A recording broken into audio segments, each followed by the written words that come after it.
Good evening, and welcome to another edition of Blue Stained Glass Poetry. I'm your host, Marian Abdo. Tonight, I'm going to be reading a few selections from my book, Fractured Lollipop, Poems of Brokenness, Healing, and Hope. My book is about mental health, and during the Christmas season, it's not always the best time for people. Don't get me wrong, I don't want to be a Debbie Downer, but Christmas is a beautiful time of year, but not always. Not just around Christmas time, but maybe it's every day for some people. And for anyone who's struggling with mental health issues, please know there is hope and there is help.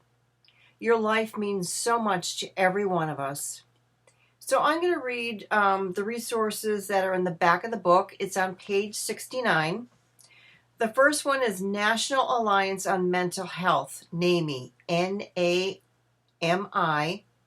Their website is www.nami.org/HELP.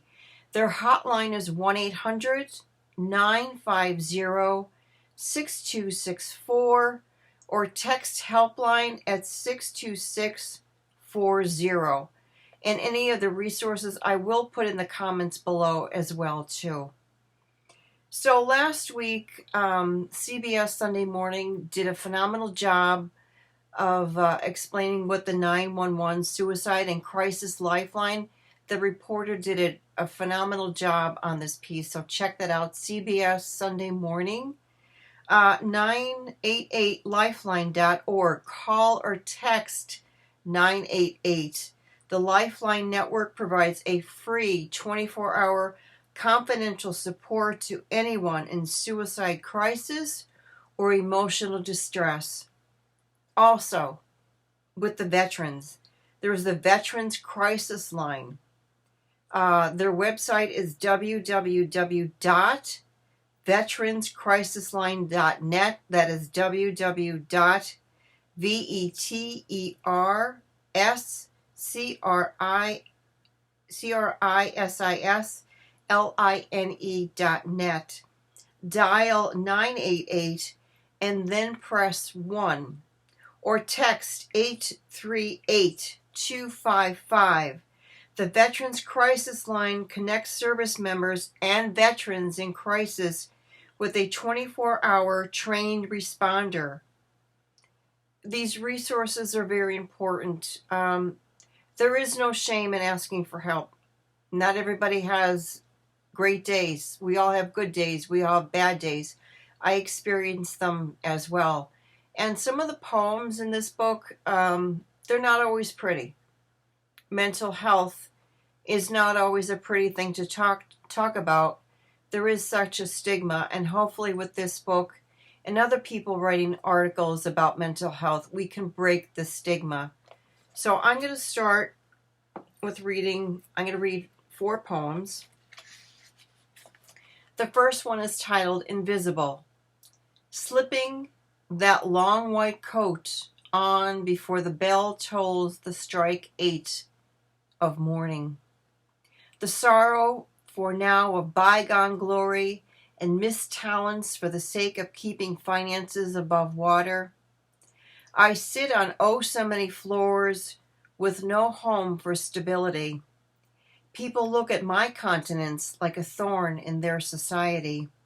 So fake, so plastic, reminding myself on a daily basis I am not present for their amusement, but for those people who need it the most. The outcast of our society grows in numbers. Greed, a hurting heart, no home, a lost soul yearning to be fixed in some way. It is those people in my social work heart that I try to comfort with words of hope encircled with a smile.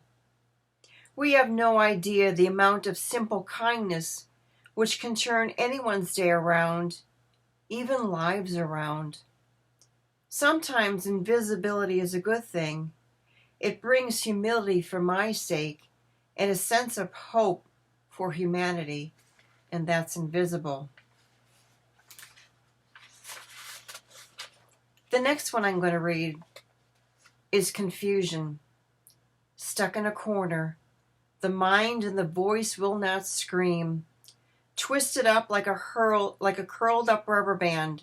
The thoughts and the attacks never seem to cease. The dark one tries his hardest to infiltrate my very being, trying to destroy every scrap of a peaceful life, turning and turning in every way to regain sanity, beating my chest for solace. This is my soul's test.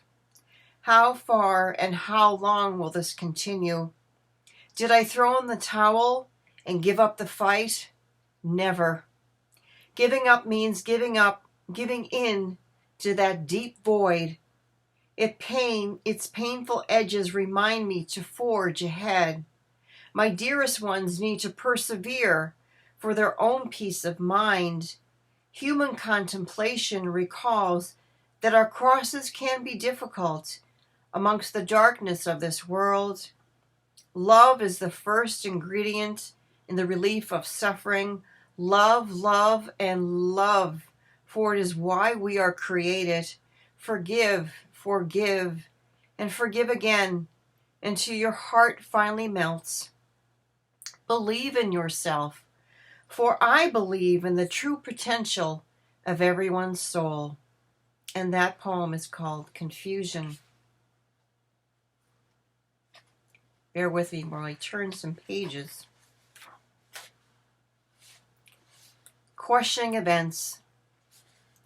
Admittance to long-term care. Final downsizing tasks. Accumulation of meticulous notes. Lifetime of memories. Books of family recipes. Books you published. Photos fading to brown. Large clothing donation bins. Selling your car.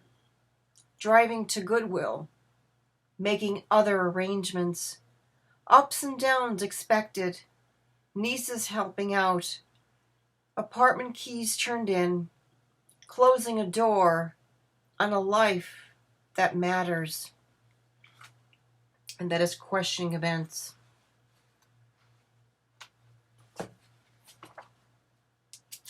Bear with me. Silence. Getting into the deep crevasse of our souls. Our very beings crave what is not always heard. Stifling ourselves with modern noise to drown out what is interior.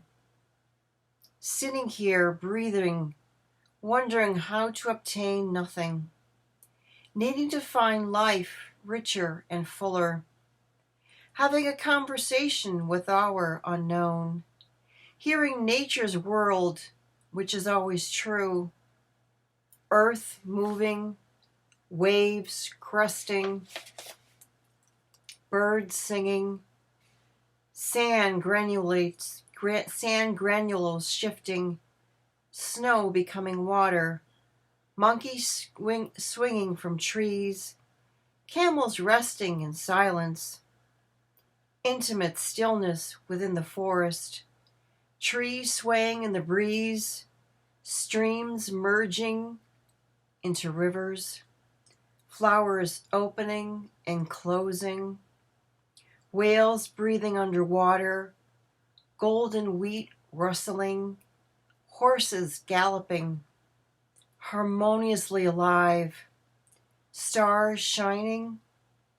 Give me silence of this exquisiteness, a silence of contemplative radical change. And that is silence. So thank you very much for everyone who has purchased this book. I was able to meet with Danielle from the Keystone Mission. It was a very moving experience of giving some of my funds to those in need. And I'm not patting my back. I'm just telling you, like it is. And it is great to have this book sell, but it's also a greater thing for the message that we are accepted and we are loved And there is, like I said, there is no shame in asking for help with anyone that is struggling with mental health issues. Thank you so much for listening, and I'll see you again. Have a great weekend. Take care, everybody.